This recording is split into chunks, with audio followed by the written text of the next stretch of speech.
Right, over she goes.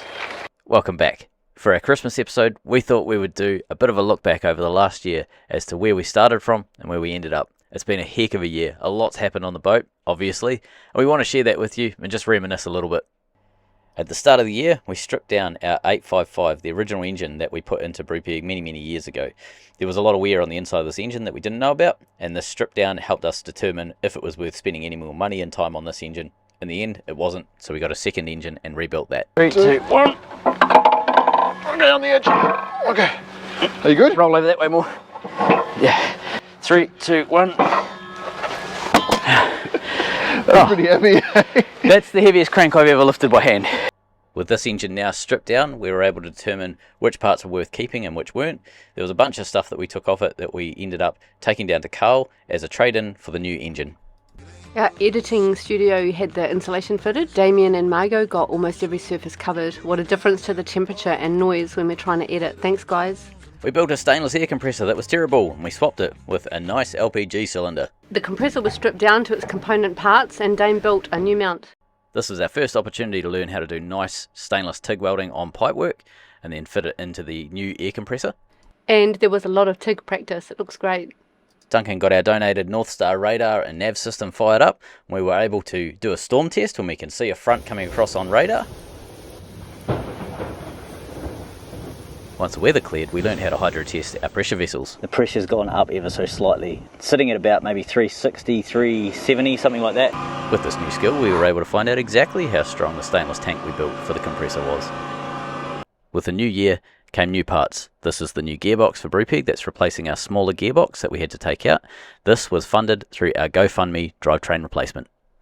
And Dame was able to take a trip down to Brisbane to have a look at our rebuilt engine that Carl was working on. This is our crank, exhaust manifold and cylinder block that's going to become our new engine. This was resurfaced, all of these liner grooves were remachined, and we also had the bottom liner grooves rebuilt on one of the cylinders. Dame's just heading out to pick Brupeg up. Yeah. I imagine he's pretty tired. He's come all the way from Germany. I have to go in like 2 or 3 minutes. Yeah. So, how are you feeling about it? Dueling cameras. How are you feeling about it? Yeah, good. Yeah. Yeah, relax. He's here. And where are you from? No, I'm from Germany. Yeah, in northern Germany, eh? Yeah. Like right on the North Sea. First job that Bert got stuck into was helping me assemble these minions as our air cylinders in the engine room for our air compressor system. Barry, from a channel called Adventures of an Old Sea Dog, dropped in, said hello and shared some pancakes with us. Good luck on your ventures, Barry. Dueling cameras. There's just too many YouTubers in the same room. With the launch of Brupeg impending, it was time to get our aluminium pontoon dinghy back up and running. We had to rip this foam out, it had got waterlogged, so we cut the ends open, water blasted it out, and then we welded it back together.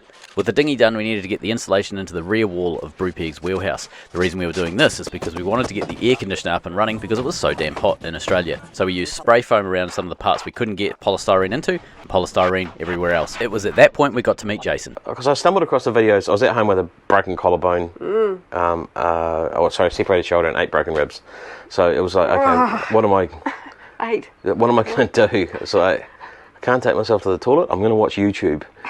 So I'm watching YouTube, and that's how I came across your channel. So yeah. I really love helping out kind of where help's needed. I reckon I could go over and help. And help he did. He got stuck in straight away. The amount of effort and energy that Jason put into the project was amazing. It was a pleasure working with him for the 3 weeks that he was here. We need to weld the bow on Brupeg closed again, and to do this we need to get everything underneath out of the way. This includes our incredibly heavy anchor. Our wee man Snoop Dogg was still with us at the start of the year, and it was pretty fun seeing Snoop and Baby Cat get to know each other. What are you doing, pussycat?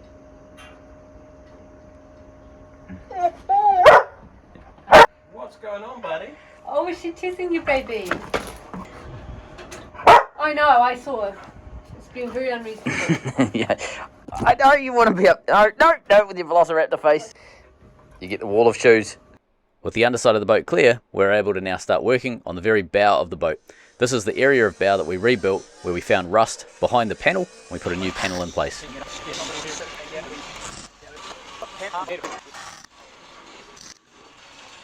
So it's just back to me and Jace working on the front here because Mistakes were made, you know, we lost some good guys. Beck, he was down here before, he came down before coffee and he burnt his little pinky. Look at this fella. We've got an old sea dog having a yard-based adventure. I'm spying on them to get some gratuitous aerial shots. Fair enough. With the template made, we're able to transfer this shape across onto some 6mm steel plate that's going to become the new bow plate on Brupeg. Here we're drilling out the slots where we're going to fill those up with weld, so these touch all of the ribs and the strengthening behind the plate. Once they're done, we're able to start cutting out the outside shape of the plate. Then we clean up all of the rust so that we can weld onto some nice new steel on all of the edges that will be welded.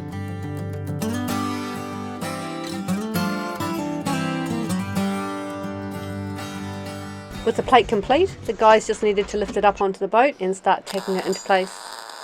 The more you hit it, the more it goes flush basically, and it won't go beyond flush. Work our way down, so we're going to get the 1mm disc and just keep cutting down and then keep bending it in using the dog, and then when it gets flush, tack it up.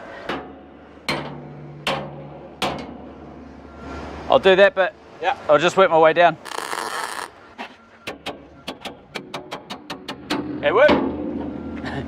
Is that tightening up? It sounds like it's tightening. It is. Oh, right, we're right there getting tight. Right under the wedge. Oh, fuck it. All right, we'll take it off. Yeah. We'll put the wedge under here. Yeah.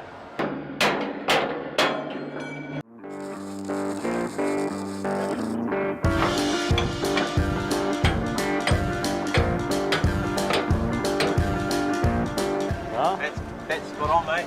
Yeah. How are you feeling seeing the front go on? It's pretty amazing.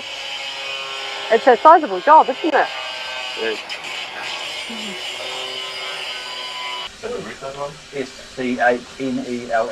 Schneller.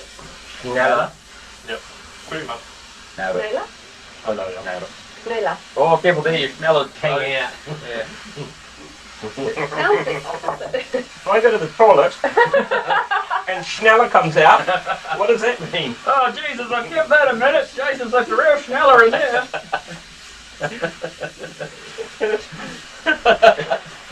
Joke really on us because they both know what it is. I think it's great that we're able to provide them with this level of data.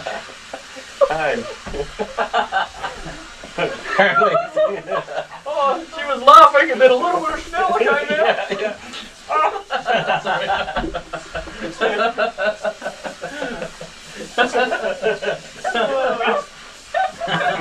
Good game, good game. Oh, that's pretty Fun good. with German and English with Dame and Jess. Are you coping?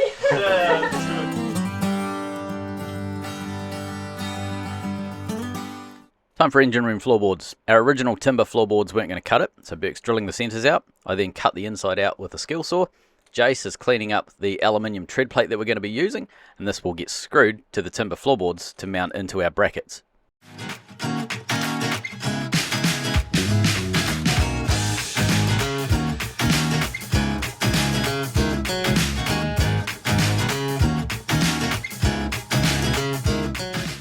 Do you want to come out of the shadow like an Australian spider? And this is the view when all the floorboards are down. While that was happening, Beck was getting our new 3-horse outboard up and running. Do we have to keep a perimeter based on the horsepower or? I'm what? Yeah. But we did find an issue. With the right technique, it's possible to actually get this thing to hold, I believe, using simple household hot glue.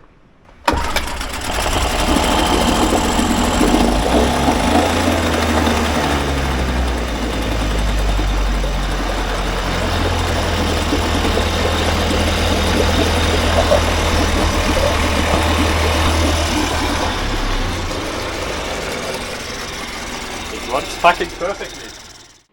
Then some timber work. Bert got on to building some walls for the downstairs cabins, and the guys got onto the holding tanks which were going into the engine room. Unimig has come on board as a sponsor, so Unimig have supplied us with this awesome air compressor on board plasma cutter. On the top of our boat we got our radar up and running, as well as our Starlink system. This thing has been a game changer for us. We had to go through and do yet another camera upgrade as a lot of the gear we were using was starting to show its age. We had to replace what we were using over this side with some newer gear on this side.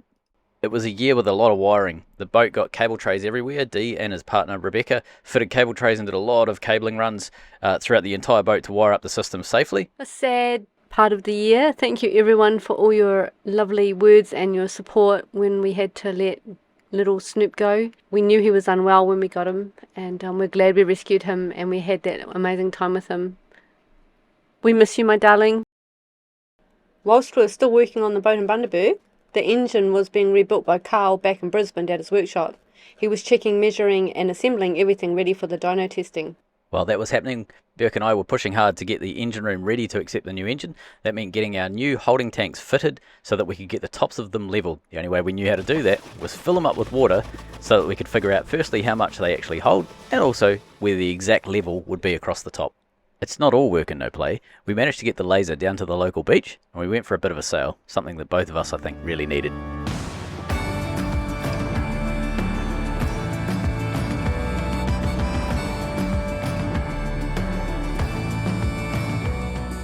With all the progress, it wasn't long for the engine to be put on the dyno.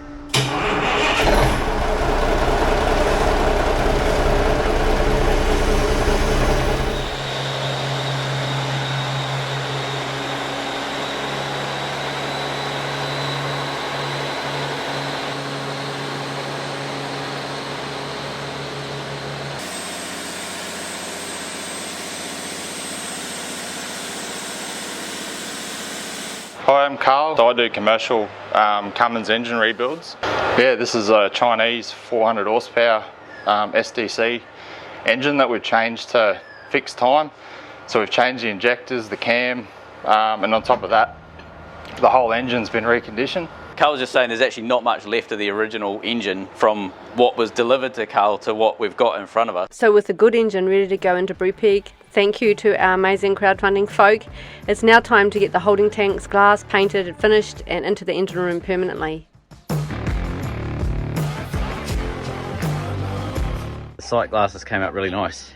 We got to work with some sponsors that gave us quite a bit of creative license. It was very fun being able to do these ads for them. And then it was straight back into boat work inside a fuel tank with a pressure washer so that we could make it weld safe, so that we could fit our high volume fuel transfer ports prior to the holding tanks going inside the engine room. With the tanks finished, it's time to start cleaning up what will be the generator area. This is the only chance we're going to get this done before the holding tanks go in, so now's the time to get the plasma started up and start ripping out some steel. With those jobs complete, we were able to lift the hatch in the middle of the saloon floor to allow us to fit the holding tanks into the engine for the last time. You've got ice like summer sky. If smart could kill or die.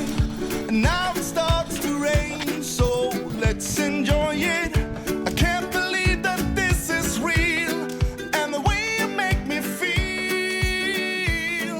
you make me wanna sing, and so I do. With those tanks now in place, our main engine has been delivered. We need to start getting it ready to be fitted into Brupeg. First step is getting the new gearbox connected to the new engine. With the engine and transmission now bolted together, we have to get the boat ready to lift them in. That means taking the solar off and cutting the roof open. Thankfully, while we were cutting a hole in the roof, it was really nice weather, really sunny, beautiful weather, lovely for this sort of work. I'm on coffee duty. Yeah. It may not function without coffee. It's been a long week actually. We paced it really well. We normally push a little bit. We've been pacing, but it's still push. And we're pretty tired, aren't we? Yeah. Yeah. You did a lot and he's growing. Yeah. So we were ready to start lifting things in and out of the engine room. First step, the engine hatch has to come off the saloon floor again. Then anything that wasn't staying in the engine room was lifted out. In this case, a little 3-cylinder Kubota that we were thinking of using for a hydraulic diesel power pack. With the weather clearing, it was time to start getting the boat ready to lift everything into the engine room. The covers needed to come off, the hole that we cut in the soft spot needed to be removed, and we needed to get everything ready to go for when the crane arrived to lift the engine and gearbox in.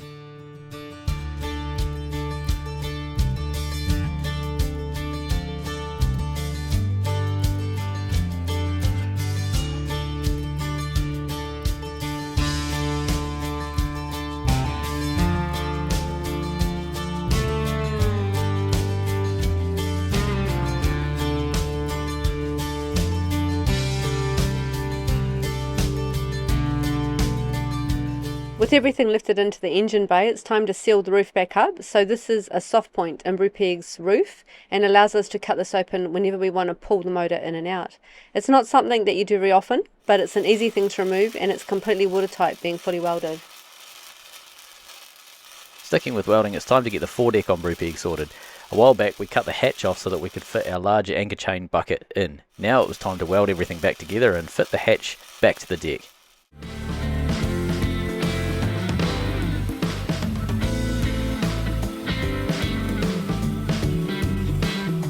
With the hatch now welded, it was time to welcome our newest crew member, Carlos. We've just picked Carlos up from the train station. What you might not know is Dame used to play the guitar a bit and wants to relearn it, with Carlos arriving, who's very musical. It's spread down to my knees and I'm in agony. It's so bad.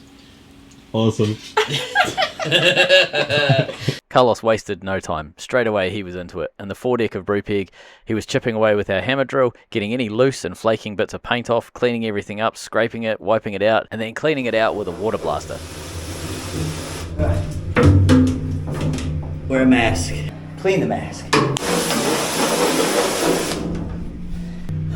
And Margot arrived on a 3-month visa to spend some time with us before she headed back to France. Thanks for all your help, Margot. With the crew now assembled, Margot was organising all of our internal storage cupboards. We needed to do quite a bit of work on them, get them painted, and get them fitted to the inside of the boat. Burke was working on things like transducers and some of the mechanical components, including some of the last patches that needed to be put into the hull prior to launch. Carlos got the roof of Brupeg Standard ready for painting. Meanwhile, we had to press on, even if it was pissing with rain. So this is the side plate that we had to get into Brupeg prior to launch. This was some rust that we found when we sandblasted and painted the hull. This year Burke learnt to TIG weld. He became exceptionally good at it very fast. The anchor room was painted. Carlos put a couple of coats of 2-pack in this room, so it was a beautiful uniform grey. While that was happening, I built a stainless ladder to allow us to get up and down the wheelhouse and rear roof easily and safely. This meant we were finally able to put the top coat down on the rear roof and wheelhouse. Thanks for all your amazing help, Carlos. Because we had something special in mind, we wanted to fair and paint the very forward bulkhead in Brupeg's engine room. So we got stuck into that, got a nice coat of 2-pack on that as well. This is a wall of every single person that donated to our GoFundMe or has been a Patreon from day zero. This is close to 1,500 people that have been absolutely critical to the success of Brupeg. With our wall of supporters now built, we needed to focus our attention on the outside of Brupeg. So the foredeck got a couple of coats of paint ready for launch.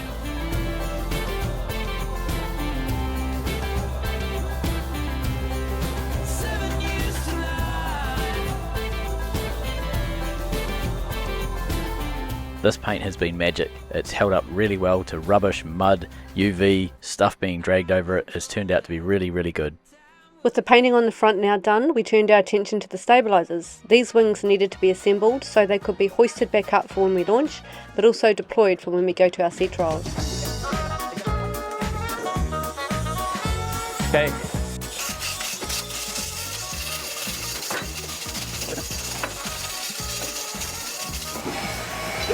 With the wings assembled, we lifted them both up so we can tuck them away, ready for launch. And we turned our attention back to fitting the engine and gearbox. Turns out they didn't fit, so we made them fit. The bottom of the gearbox where you take the oil out is sitting on the boat, so we have to cut the bottom of the boat out. So that led to the obvious choice of pull the engine and gearbox apart again, cut the bottom of the boat out. Here we go. And then weld some new steel in place 50mm lower. And then put the gearbox back in the hole. But before we could do that, we had to get our little aluminium dinghy up and running. Because launch was imminent, it was time to go and have some fun. This was full throttle with 3 people in relatively flat water, and it did seem to be a bit faster. We think probably because it was trimmed better when it had this weight in it. Back on the boat, we made ourselves some new gearbox mounts that allowed us to bolt the gearbox back to the Cummins, bolt the gearbox mounts back to the gearbox, and start fitting the gearbox and the engine back in the hole. With the new engine beds built, new gearbox mounts built, we needed to turn our attention to the front mount. Once that was modified, it was time to get a coat of paint on everything and then start painting under the engine.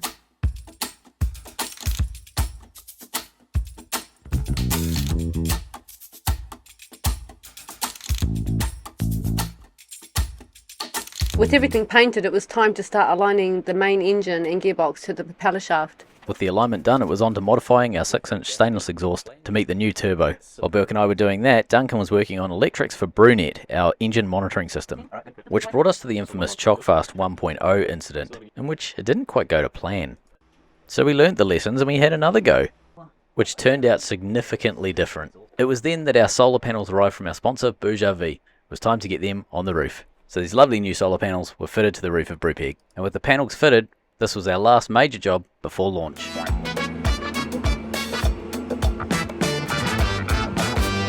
And when the music started to fade out, the first rays of sunlight lit up your eyes. Oh, how I wish this night would never end, so we can keep on dancing. I didn't think that I would ever see your face again, but I was wrong. I can't believe we're dancing in the street. All I ever wanted was to get close to you. Now I'm burning up in your atmosphere. I can feel my feet while we're dancing in the street, in the neon light. Let the music go rip me up through the night.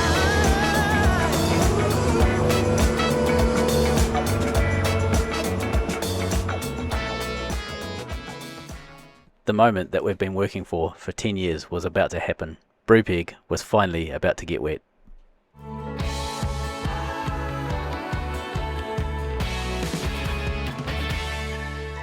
Got two guys on the wharf, ready to pull lines. Yeah, that wind's definitely pushing us sideways.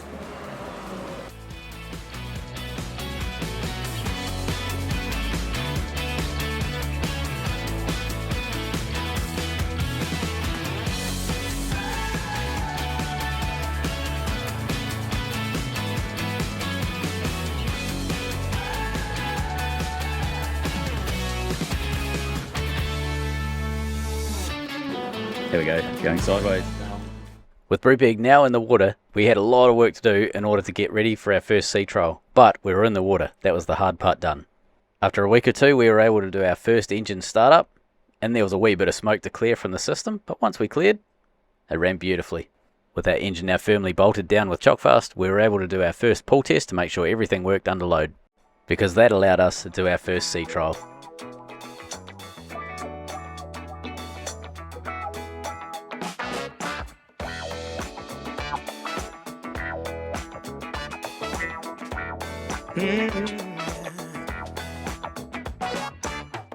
I took a stroll downtown this evening when I heard music echo through the night.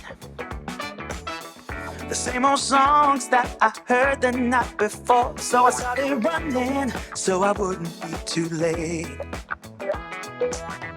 I didn't think that I would ever see your face. What an amazing year. Thank you, everyone. God, it's been incredible.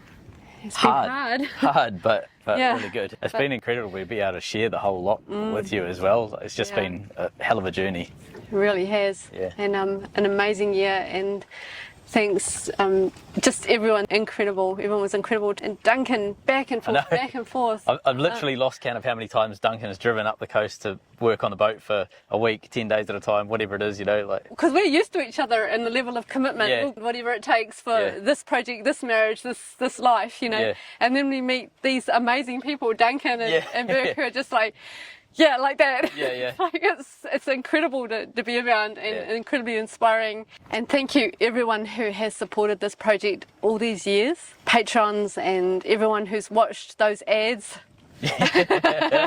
but we've done it. We're here. We're in the water. We have. You guys have got us to this point. Yeah. So now we'll be having our next live feed with our patrons and discussing what's next. Whew. Burke has got his plane tickets back, and when he hits the soil, we've got 3 months. What we do know is we've got to get into the reef, we've got to make haste and get over there and start exploring that. And what's next, we'll let you know next year. Have an amazing holiday, Christmas, whatever your flavour is, and a wonderful new year. Thanks for being a part of this with us. Yeah, thank you so much, everyone, and stay safe. Stay safe out there. And we look forward to catching up with you in the new year. See you guys. Bye.